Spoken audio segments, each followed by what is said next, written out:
Boom. Welcome back to another $1 Million Body podcast. I'm your host, Coach Nate. Today we're talking about metabolism. Specifically, how do you crush your metabolism? How do you get rid of a good, healthy metabolism and replace it with one that's like a really sad Roomba that kind of goes around your house at like half speed, like kind of picking up, but not really. So I feel like a lot of us feel that way when we're just like, man, like I used to be in college, in high school, in whatever year, I used to be able to eat whatever I wanted to. And it was awesome. And it was pizza and Red Bull all the time. And I just couldn't get enough. And then all of a sudden I hit 30, I hit 40, I hit a number. And then my metabolism just shit the bed. Some people don't say that. Some people say other nice things, but that's kind of what I assume they're thinking. So when I hit 30, my metabolism shit the bed. What happened to me? Nate, please help. I get this a lot. It doesn't sound this way, but kind of in my head. So let's talk today about the 5 most common ways to crush your metabolism, to decrease it, and how we can actually go about reversing that, or what do we need to do instead, okay? So first of all, let's talk about metabolism. What is that?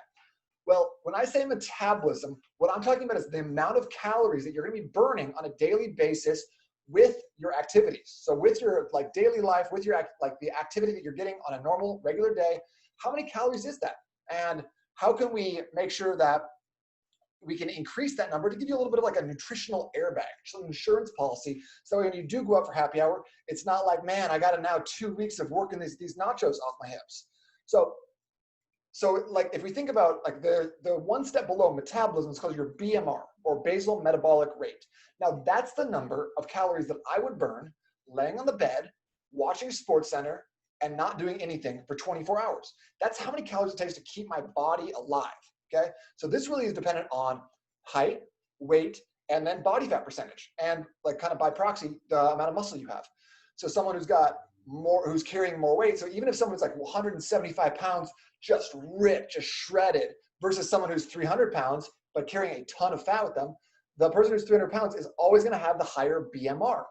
Now, a lot of times what we don't realize though is that metabolism, that next level of what are you doing during the day is really impactful here. So the guy who's 175 pounds, well, he's up at 5 in the morning, running around, biking all over town. He's walking to work. He's like fiddling around on his desk job. He's doing all sorts of things.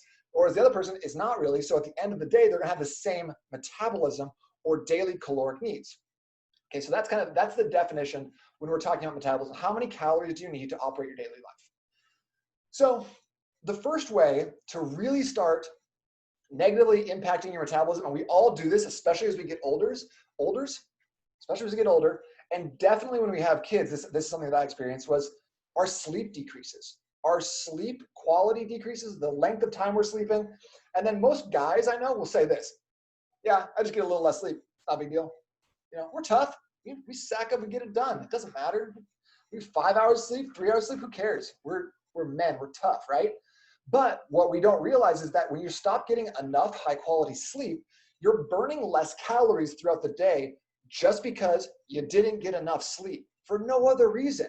So if you go from getting like 8 hours a night to getting 6 hours a night, your body is less efficient at burning calories for fuel, which that's a bummer, right? If you ever felt like give me a thumbs up though, if you've ever felt like I never really got like, I stopped getting good sleep and then I never started getting it again. If you've ever been there, let me know. So the other thing about sleep that can be really negative is as we get less sleep, it increases our cortisol. And now cortisol is an important hormone, but a lot of people refer to it as the stress hormone because it's the more stress we have in our life, the more that hormone will increase. However, stress can be a good thing too. Like when you get up out of bed in the morning, you want your stress to increase a little bit, which is why your cortisol spikes in the morning. And it's going to give you the ability to start your day off, get some energy, get out of bed, start chasing a tiger, being chased by a tiger, whatever it is. You want that, and you need that cortisol in your life, but you don't need it to stick around long term, because the more cortisol you have, the more belly fat you're going to continue to gain. It just makes it easier to gain that fat. The other thing about lack of sleep is that it increases your insulin resistance. So it makes you less sensitive to the hormone insulin, which will eventually lead to gaining more visceral fat, especially around the midsection. If you're a guy, you know what I'm talking about here, because it seems like not only did my metabolism slow down, but I'm also gaining it in a place that I really don't appreciate. So what happens is we stop sleeping so well, our metabolism slows down, and our cortisol increases, and we become more insulin resistant. Okay, and if you don't know if you're insulin resistant or not, just go ahead and take the GE score quiz, your glycogen efficiency score quiz. You can go to n8trainingsystems.com/quiz to take that. It's real quick. All you need is a tape measure to measure your waistline, and you have to know how tall you are. That's kind of important, but I believe in you. I think you got that. So sleep's a big one. If you're not sleeping, you're just going to have a hard time dropping the fat and having a great body, having great energy. A lot of times I find that once clients address the sleep issue in their life, their weight will fall off easily because everything just starts clicking together. And so even if you're not changing much about your nutrition, you're still drinking a little bit, but your sleep gets a lot better, it can make all the difference in the world. So if you tried everything, but you haven't tried this is an important aspect, getting that in the high quality sleep. Number 4. So that was number 5, the 5th best way to crush your metabolism. Number 4 is cutting carbs. I think a lot of us do this in terms when we're like, oh man, I just need to lose a few pounds. I just want to cut some carbs out. But if you go on a completely carb deprivation style diet, it also doesn't allow your body to be hormonally solvent and produce the right amount of hormones for your body, for your brain, to create testosterone, to create growth hormone. And this is especially important for us men. Now, testosterone is a global hormone. Everyone has it, females included. And when I say testosterone, I'm not talking about steroids. It's just something that our body naturally produces. So making sure that you are getting enough carbs, not for the sake of having carbs, but to really start repairing the tissue that you break down when you're working out. So if you are working out and you're cutting carbs completely, you're probably doing your body a disservice because you're not recovering most appropriately. You're not getting your body the fuel it needs to recover. And therefore, again, your cortisol levels are going to spike. And then have you ever gone on a carb elimination diet or anything like that, where you eat a certain way for a while and then you go back and you eat the thing you weren't having? You have that bagel, you have a beer, whatever, and then all of a sudden everything's back and you're like, how did this happen? It's because most fad diets are going to make sure that you have to stay on them long term to keep the results. So a lot of people think, well, I'll just do a fad diet, then I'll go back to maintenance. But unfortunately, it doesn't work like that. You don't just get to go fad diet, eliminate all carbs, and then just go straight into maintenance and everything's a hunky-dory. You need to maintain that exact same lifestyle. This also is contributed to with cardio. If you're doing a ton of cardio to drop the weight and then you stop doing the cardio, guess what? Back up. So that's why I never encourage clients to do fad diets, excessive amounts of cardio, because the results you get from those don't last. They don't sustain. And you need to think about things rather than being like, in 3 months, I need to get ready because I'm going on a beach weekend. I'm going to Maui, bro. Well, you're not going anywhere right now. But if you're trying to get to a certain weight, what do you want that for? Do you want it to look good one day at a pool? Or do you want to have that same look in 5 years, 10 years, 20 years, going into your 70s and 80s? And so that's the mentality that I always want you to bring when you're asking these questions. Should I go on a low carb diet? Should I do a ton of cardio? The answer is no, probably don't do that. So that's number 4, cutting too many carbs out. Again, just messing with your hormones, messing with your insulin, and then also you're going to gain all that weight back right off the bat. Okay. Number 3 is the wrong afternoon meal. An easy way to hurt your metabolism is by eating the wrong thing in the afternoon. A lot of times we think that, I've heard often lunch like a king, or breakfast like a king, lunch like a queen, dinner like a pauper, or something along those lines, where it's promoting a heavier or larger afternoon meal. But a lot of times, especially as entrepreneurs, people that are on businesses, people who need energy in the afternoon, if you're having that big meal, you're promoting a cycle of a sleepiness. That's a word. It's got an A on the front, a sleepiness. That is not conducive to the effort you need to put in on a daily basis to get the results you want out of your life, not just in your fitness. But it also is going to start training your body to fall asleep, get tired, go into rest and digest mode, that parasympathetic nervous system state that you would have around a campfire after a long day. That's going to train your body to start treating the afternoons like the nighttime should be treated. So when you're having the wrong meal and you're having a heavy afternoon meal, not only are you not giving your body the energy you need to complete the tasks that you have during the afternoon, but you're also training your body to start shutting it down early. So that way when the nighttime comes along and you actually have your meal, you go out for happy hour, you eat with your family, your body's already like, whoa, kind of like we already had our big meal. We're already kind of on we're already on our way out to like sleep this off, rest and digest.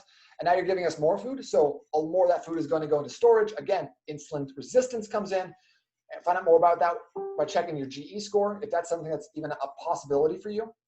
So if you're not getting your right sleep, if you're cutting a lot of carbs out, if you're not nailing your afternoon meal and having the right types of foods to promote energy, vitality, and everything else, then you're really shooting yourself in the foot in terms of your metabolism, okay?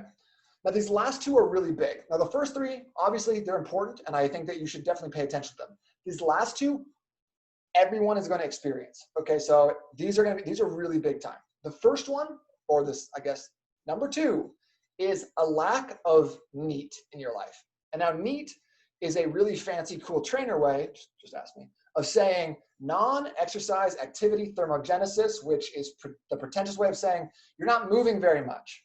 You stop moving, okay? And this is what I experienced just last year, is as working at a gym, moving around a lot, having a lot of clients, going like back and forth, doing a lot of work outside, going on walks. It was winter, so winter in Arizona is an amazing time to go for walks. And as soon as I stopped working at a gym, so I wasn't on my feet all the time, and then I stopped going outside for walks since it was getting a little hotter, I could feel my metabolism slowing down a little bit, and I could feel all the calories I needed sticking to my hips a little bit more. So it's not a bad thing, but it's something that we're all going to experience from time to time or different parts of our life. We just have to be aware of it. So if you know that you're an active person, you're up on your feet, you're following the kids around, you're like serving at a restaurant, you're doing a job that it might not even have to be construction, but as long as it's on your feet, moving a lot, walking, you're hitting 10,000 plus steps on a Fitbit every single day, your NEAT, your non-exercise activity level is going to be high. And that gives you a ton of freedom in terms of the amount, like the food you can eat, because your metabolism during the day is going to be higher. So let's take a 200-pound person. We give them an active job. Let's say like a bartender.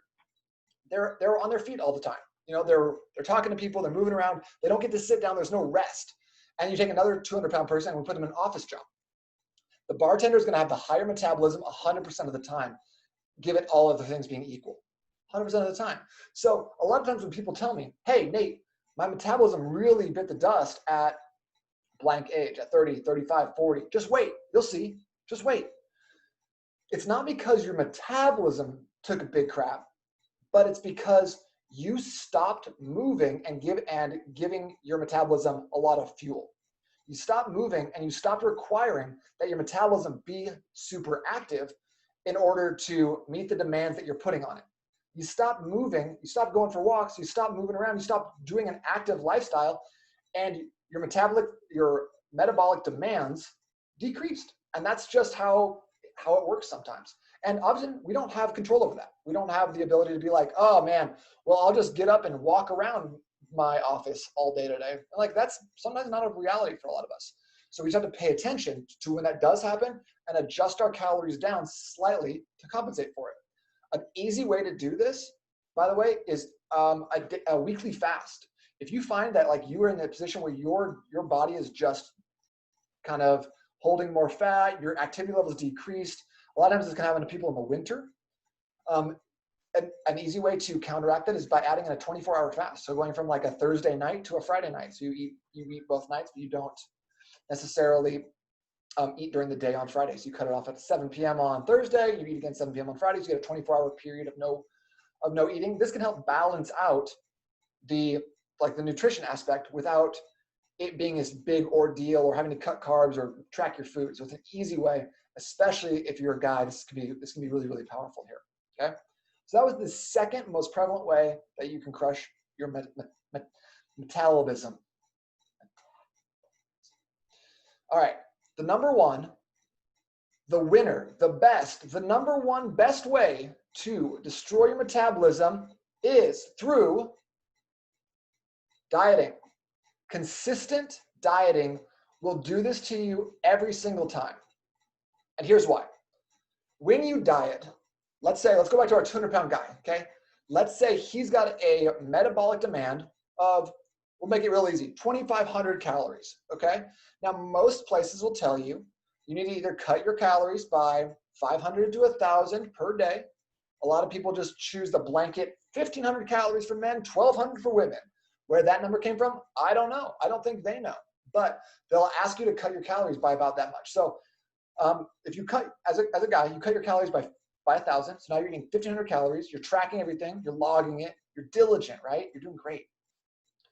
But what happens is your body doesn't realize that you're tracking calories to lose weight. It's like, well, hold on. Like, whoa, like, is there not enough food around? Do we need, maybe we should stop doing some of the activities that are giving us the non-exercise activity, thermogenesis, that NEAT.